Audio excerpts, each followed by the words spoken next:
Look, I was going to go easy on you, not to hurt your feelings. But I'm only going to get this one chance. All right, thank you for joining us tonight on our first ever show here at Basement Boy Banter. Your number one home for all things Basement Boy related. I'm your host, Thor. With me as always, my co-host, Brian. Brian, say hello. Hi. We're going to be a weekly podcast covering all things Basement Boy related, gaming, comics, TV, movies. If you're talking about in the basements, we're talking about it here on the show. So let's get going. First topic for tonight is going to be the Russo brothers taking over the directing for the new Avengers Infinity War Part 1 and 2. They just did Winter Soldier, and they're doing the upcoming Civil War, which is kind of like an Avengers 2.5, because they're going to have Captain America, Iron Man, Hawkeye, lots of different superheroes already slated, and possibly our first appearance of Spider-Man. So what do you think with the Russo brothers taking over Josh Whedon? Are you nervous, excited, good thing, bad thing? I'd say I'm more excited than anything. They did awesome with Winter Soldier. I really liked that one. It was better than the first one, only because it was less this is the first movie, we need to show you who Captain America is. Got past way that more origin. Right, and I love Captain America. He kicks butt, and you definitely see it in that movie. There are some parts where you're kind of like, this isn't the best thing ever, but like as a whole, it was awesome, and it appealed to not comic book people amazingly, just because it was right, just to the general audience. Being that it was kind of a spy thriller as well as a comic book movie, I think really helped that fact. And now going off that, I'm excited. I'm a little worried. I mean, these are the guys who brought us You, Me, and Dupree. I mean, we have to remember. I mean, You, Me, and Dupree was not good, but Winter Soldier was awesome. I was a little nervous too with him signing with Sony and the talks about the Ghostbusters deal and doing the Channing Tatum one on the opposite side, but it looks like whatever was going on with that's on the back burner for now, and they're full force going with Marvel and Disney, which is a good thing, I think.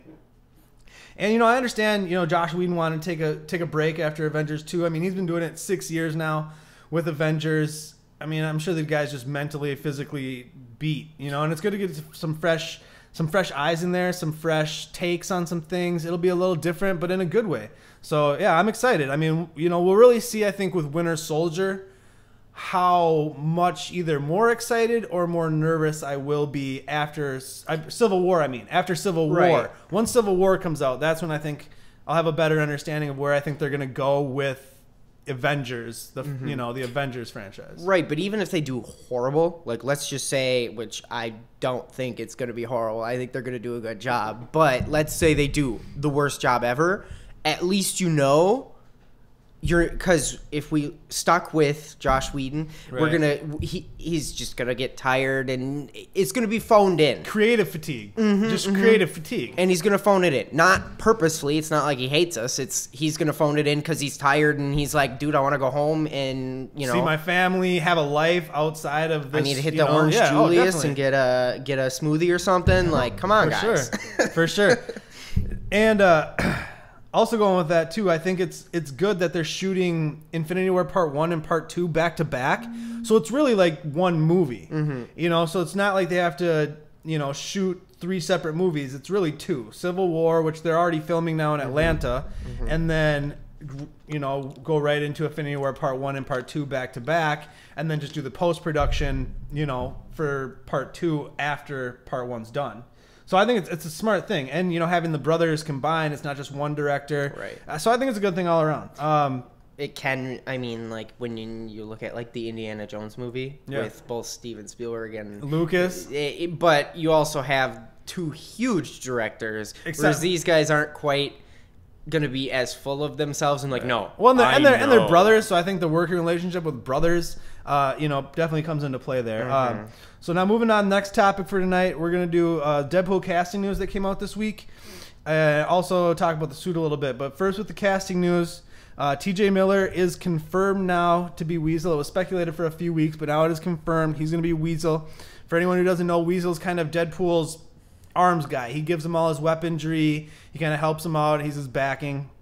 And then Morena, I might butcher this, but Bakarin from Firefly fame, and she's on Gotham right now. She's going to play Copycat. Now, for anybody who doesn't know who Copycat is, she has a similar power set to Mystique, as in she can take the form of anybody she wants. But a little bit different than Mystique, she goes to do a DNA level, so she can actually also absorb powers or emulate powers. So it's a little bit different there. Your thoughts on the two casting? I love the first guy. T.J. Miller? T.J. Miller? Yeah. He's hilarious and awesome. He was the best thing about Transformers 4. I'm horrible movie, but he was the best thing about it. Yeah. Well, and he's in a lot of, like, movies and things now. Kind of like Chris Pratt started smaller and got put in. I mean, obviously, his was a little bit more boom. Right. But I like this guy. I mean, I can see it. I mean, you got the voice acting on Big Hero 6, Transformers 4. I mean, coming along kind of how Chris Pratt was in Lego Movie, and then, you know, Guardians just kind of blew up. No one thought it was going to be what it was. So, yeah, I mean, I'm excited. I like both castings. I think both castings are a perfect fit. I'm actually a little bit more excited about Morena Baccarin as Copycat than I am about T.J. Miller. I mean, I think T.J. Miller are knocking it out of the park. He's going to do an awesome job. But Morena Baccarin, not only is she amazingly gorgeous, but she has that nerd cred, you know, with being in Gotham, with being in Firefly. Like, she's got that, and she's got the chops. I think the back and forth between her and Ryan Reynolds could be something pretty good. Yeah. You know, being that she's going to be the romantic, you know, lead for Deadpool, whatever that means. So good news on the signings. Then just yesterday or the day before, Ryan Reynolds put out a picture of the official Deadpool suit. And what I loved about that picture was, if you haven't seen it, it's him in the suit, full mask. You don't see him. It looks almost like it could be CG, but he's laying in front of a fireplace on a bearskin rug. It looks very seductive, but very badass in the same turn. So what did you think about the suit? I thought it was neat. You thought it was CG? I mean, I could see Photoshop editing, but I wouldn't go so far as to say CG. See, I thought it almost looked exactly like the suit from the test footage. The test footage from, you know, last year or whatever. I thought it was the same computer generated suit. Maybe I don't have an eye for it. Wishful thinking that it's the actual suit. But I swear, I was like, it looks very suity. Regardless if it was CG or the actual suit, it looks sick. It's got it looks like Deadpool. They should make that into the poster. It's Deadpool. That would be a good poster. And all the comic book people are going to be like, that poster's the best poster I've ever seen. Right? Definitely. They have sideways. They have to flip poster cases over to make it the long way. Yeah, I think most movie theaters would not be real happy with that choice from the studio of making I'll go in and I'll do it for them. Horizontal one. Movie theaters. There you go. You can come hire Brian. He'll change all your movie posters. I'll move him. Deadpool the long way. All right, next thing on the topic, we got our first look at The Thing. Just a little shot from a movie theater banner or something like that, but I thought it looked amazing. I mean, it looked more rugged. Not rugged's the wrong word, but it looked more, not perfect. You know what I mean? Like, The Thing from the Michael Chiklis version, the rocks were like all symmetrical and stuff like that. It was almost like the Ninja Turtle panels they have. Yeah, it almost looked like panels, not rocks. The rocks imperfections. Yeah, this one looks very like you could like grind them up against something and like smooth it out or something. Yep. I agree. So I like it. I mean, it doesn't show us a ton, but I like it. I mean, what do you think? I think it's good. I think he looks very well done, even if it's not the greatest picture or whatever you want to say about it. I think he looks interesting. It looks much better. I think it actually gives us sort of that actual rock. Because when I saw the other Fantastic Four, I was like, I mean, he just looks like a polished rock. Like, I don't see why he's so upset about being a rock man. Being a rock man would be cool. But when I see this guy, I'm like, oh, yeah, I can see where being a rock man can't hug people. Yeah, it's definitely has its drawback. No water beds. Definitely has its drawback. All right. Moving on. Just last night, Hugh Jackman put out a post on Instagram. If you haven't seen it, it's a picture of his fist laying over with the Wolverine claws extended, and it says Wolverine ... one last time.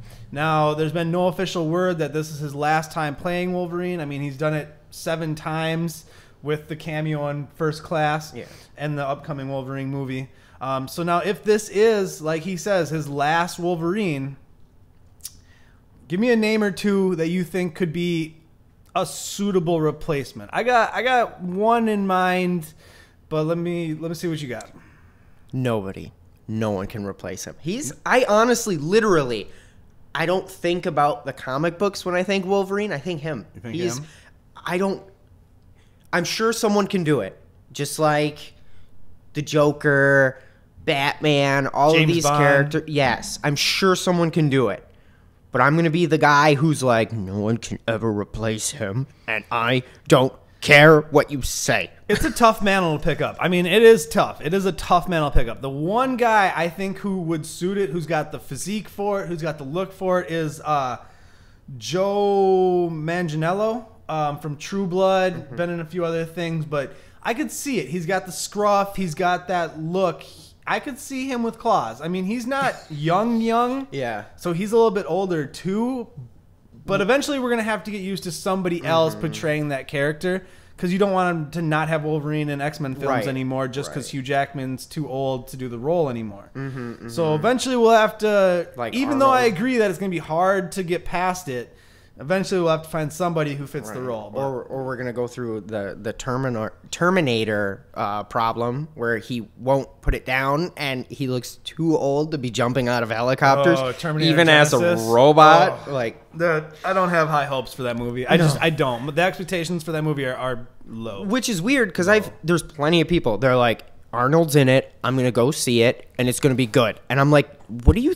Like Arnold is not the draw he was. I mean, just because you see Arnold Schwarzenegger's name on a movie poster nowadays, that does not mean 50 million opening weekend anymore. It's just not. I mean, I think we're past the days of stars driving movies. You know what I mean? It's more about stories. It doesn't matter who's in it, but it matters more about how it looks and what it's about. Right. I mean, I'm sure there's a little bit of draw there, but it's almost... You can almost have a twofold draw. You could have someone cast so poorly that people are like, I have to go see if he's going to be horrible in that role.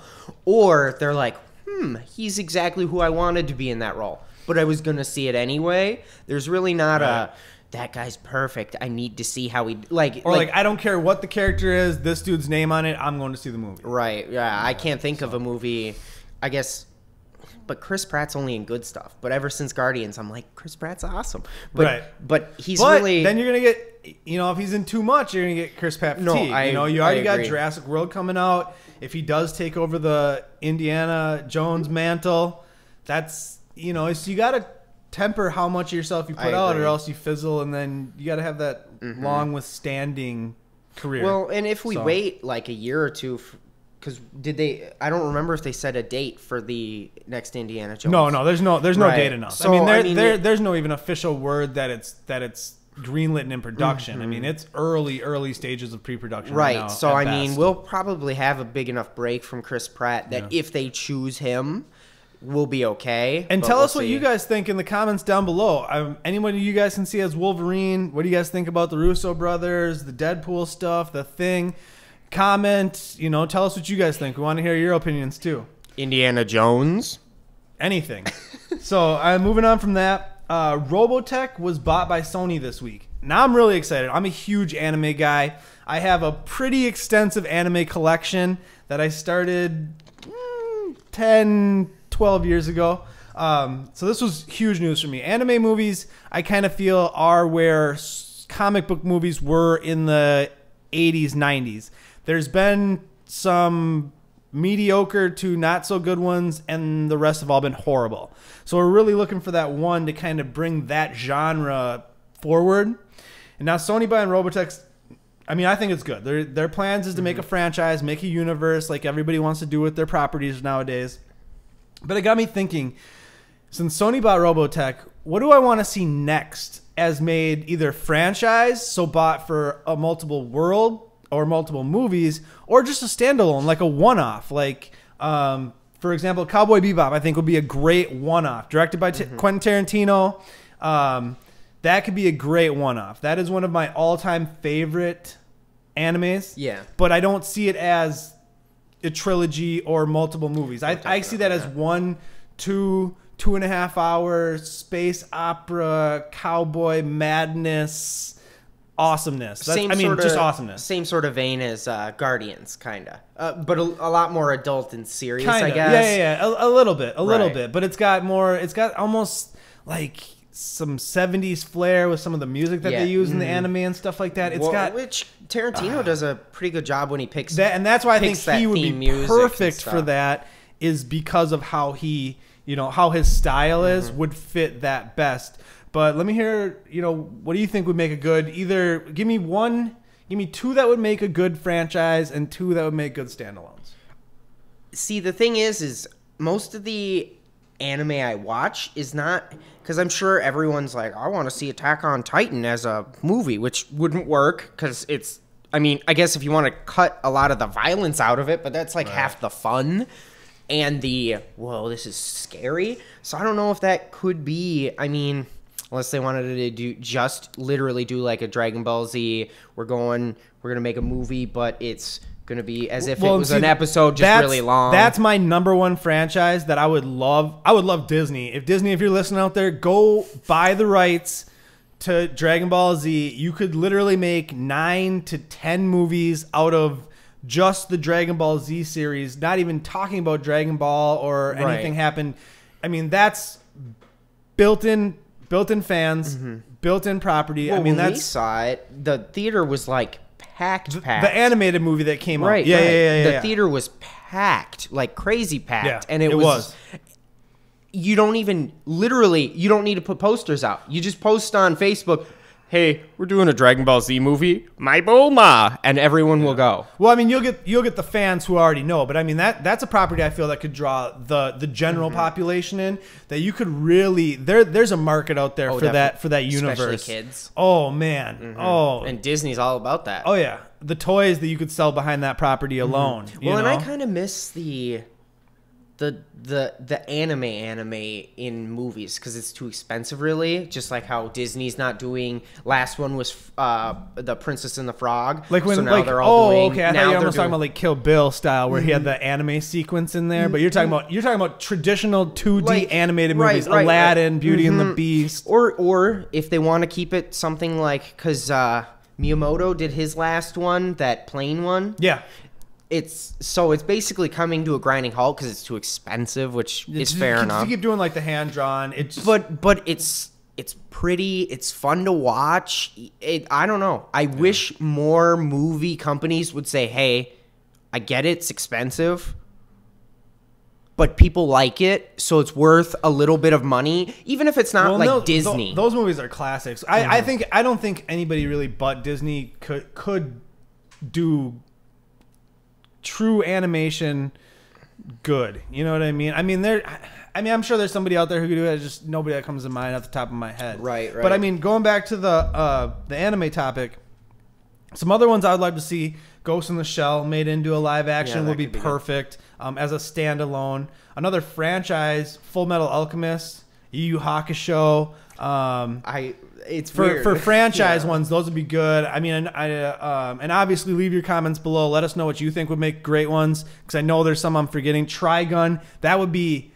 You can make a standalone. You can make that one amazing standalone movie. Good or you bad. You could maybe even do you could maybe squeeze a trilogy out of that story if you wanted to. But I don't know who they'd that post-apocalyptic desert setting. There's so many we could go on and on about. Because anime is a passion of mine. Besides, comics but like the and casting stuff. for Trigun, I think would be tough. I don't think so. Can you think of one person off the top of your head for Vash the Stampede? Yeah, give me a solid. I don't want maybe. I want a solid Vash the Stampede. I trust Ryan Reynolds, Deadpool. Well, he's too busy with Deadpool. Well, I know. Skip but Ryan Reynolds. You could do in between the Deadpool movies. You could do a Trigun movie. I guess. But I could see him because he's got the witty side that Vash needs. He's a skinny blonde guy, Yeah, but I almost feel like Vash needs less of that. Ryan Gosling. I'm a cool, jerk. I want someone who's I look at his face and he's nice. Because that's what, when I see Vash. Ryan Gosling. He's so there nice. There you go. Because that's Ryan what they Gosling. did so well with Captain America. When I see him, I'm like, wow, he's a Boy Scout. He could walk in to, a store I'm at. Right. And hold the door open for me, and I'd be like, wow, what a stand-up gentleman. He's not I don't see a super strong beat 'em up comic book hero. I see like a nice dude, and that's what makes Captain America cool, and what could make Vash or break him. Because if they go, but Vash is a nice guy. But he's more of a dumb nice guy, right? Like, and he's kind of a womanizer. I mean, he's always chasing the girls and stuff, and he's not as much of a Boy Scout as like a Superman or a Captain America. Right. He's not that level of Boy Scout. I mean, there's layers to him. But you'd still need someone who could pull off the super. Oh no, I don't disagree with that. I don't disagree with that. And I don't think, not like I'm hating on him, but I don't think. I don't think he. That's why I said Ryan Gosling. Ryan Gosling, he could do it. He could do it. I mean, not my favorite actor, but maybe check mark. I'd have to think about it a little bit more before I can think about who I want as Vash the Stampede. Comments, take care of it for him. Let us know what you guys think. Moving on, we're a little bit over 2 weeks away from Daredevil coming to Netflix, April 10th. 10 episode season. I think all 10 episodes will be up on April 10th, if I'm not mistaken. Okay. You've seen the trailer. Thoughts? How excited are you? Kingpin is the coolest part of the trailer. If you disagree, I'm sorry, but Kingpin's the coolest part. I love that guy. The rest of it's kind of like backwash Batman to me. I'm just being honest. Okay. No, I mean, I can't disagree with that. I see some, because when we were watching the trailer just a little while ago again, it almost to me felt a little bit like Arrow too. Mm-hmm, I could feel some Arrow in there, and that's not a bad thing. I'm not saying that's a bad thing, but I do get it where it doesn't seem. I'm not gonna say original. I guess we have to see the series before we're really gonna know for sure. But I'm excited for it. What was that line in that? It was like it was so close to the "I'm not the hero Gotham deserves. I'm the hero they need" or whatever. Was it at the end when he's talking about "I want to save my city"? All I want to do is save my city. Something. Or something like there that. was something where remember. he said, "I'm the hero we need," or like I was. It was like really close along the same vein, and I was like, well.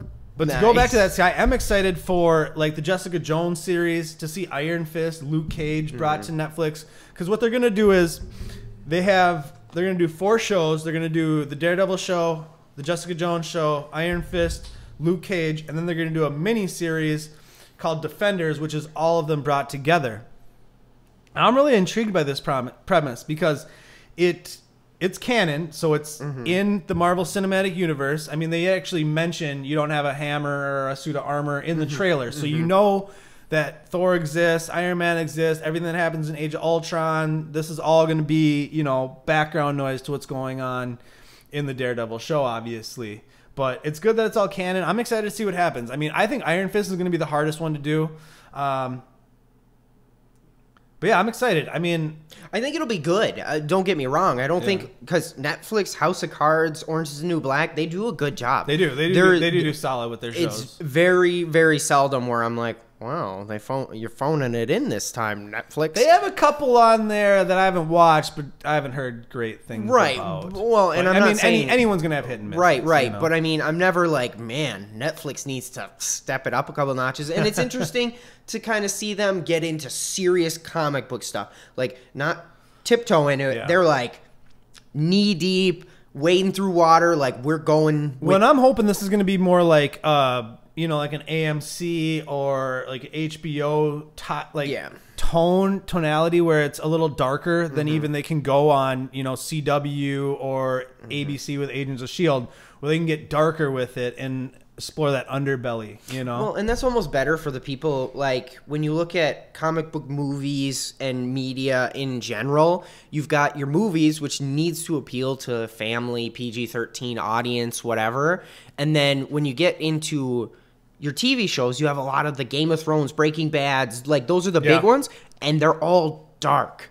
But that's because they can appeal to the adults. They're geared towards that 16 to 32-year-old male. That's the demographic that which Daredevil fits perfect into that. It will for sure. I almost feel like they should have did Deadpool. I mean, it's going to be cool as a movie. No, Deadpool will work as a movie. Well, that's owned by Fox, so that's in the same realm of X-Men and stuff like that. Right. But you know what I think they're going to do with Deadpool, like going way back to way previous topic, is making him the entrance point for X-Force. Because they've always talked about wanting to do an X-Force comic.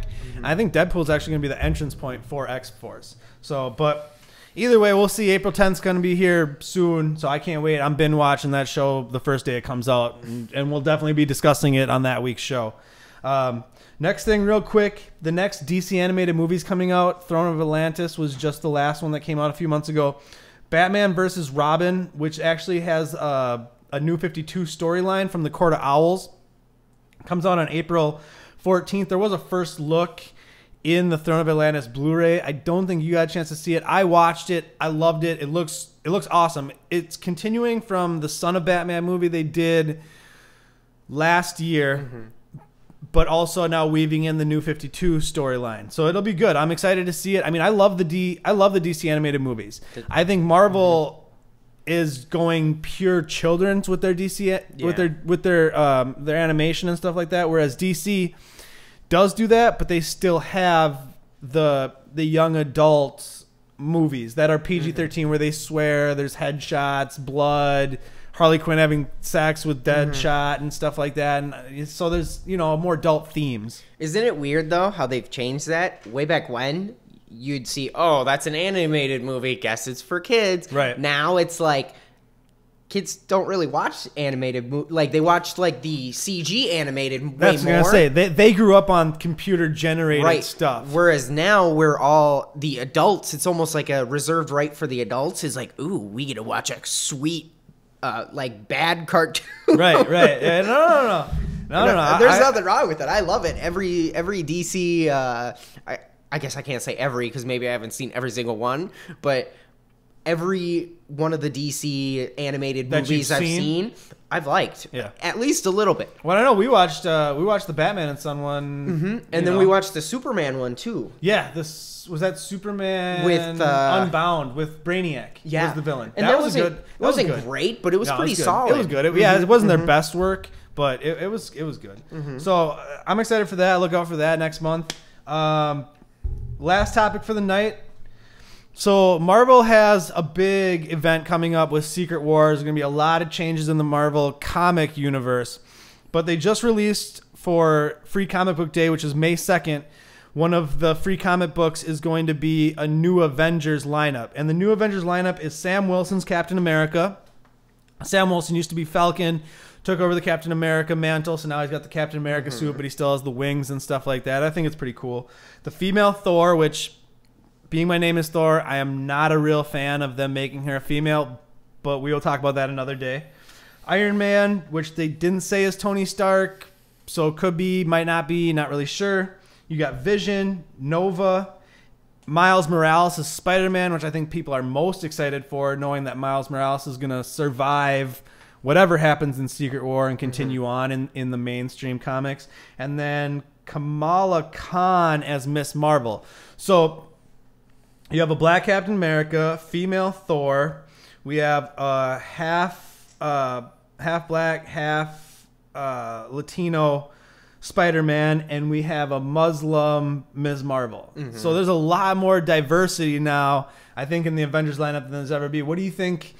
Do you think that was kind of their goal in putting this team together? Was the diversity that they were gunning for that? Or is this just that these were the characters that they wanted to move forward with and they just happened to be very diverse? I think, because when you look at DC, how their lineup is, at least movie-wise, a lot of diversity in that. Whereas Marvel was a lot of white males. Right. And I think to kind of get away from that, to open it up to a more diverse crowd, which not necessarily is going to be a requirement, like that you can still have white superheroes and like you don't need only white people to like those people.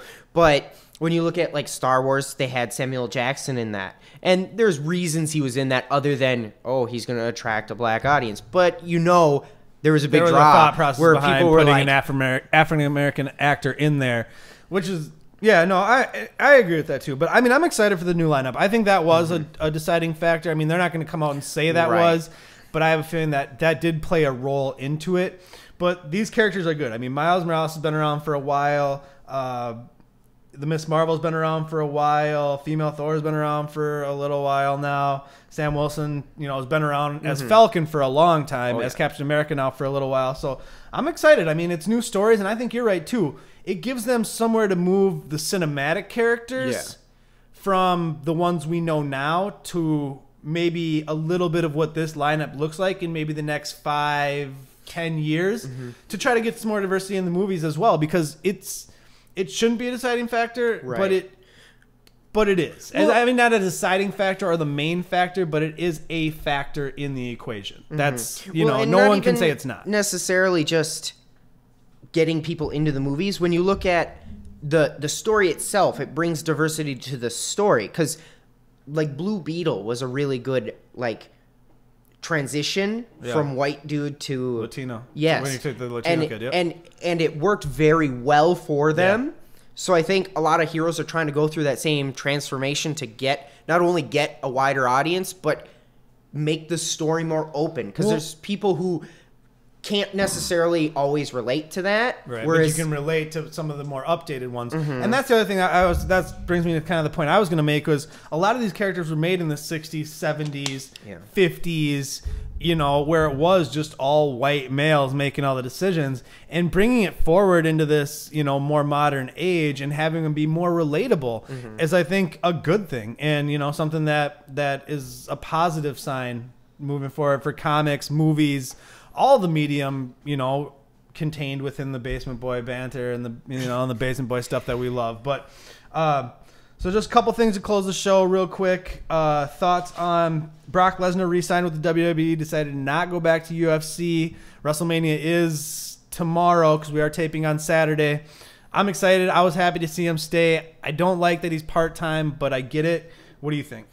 I think it's weird. I think and we kind of knew what was going to happen. We're like, okay, Brock Lesnar's going to lose, whatever. Right, his contract's over. And now it's kind of like, oh, now there's excitement again because he could still win. So what's your prediction for the main event? For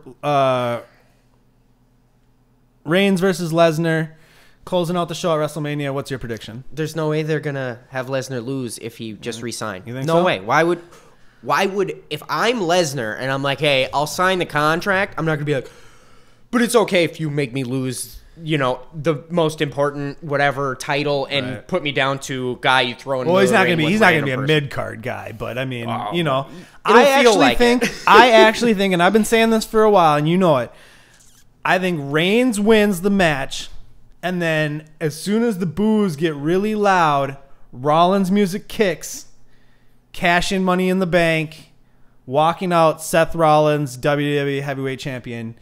So you can tune in this week. You'll see it. You'll see if we were right or if we were wrong. If we're geniuses or morons, probably morons, but whatever.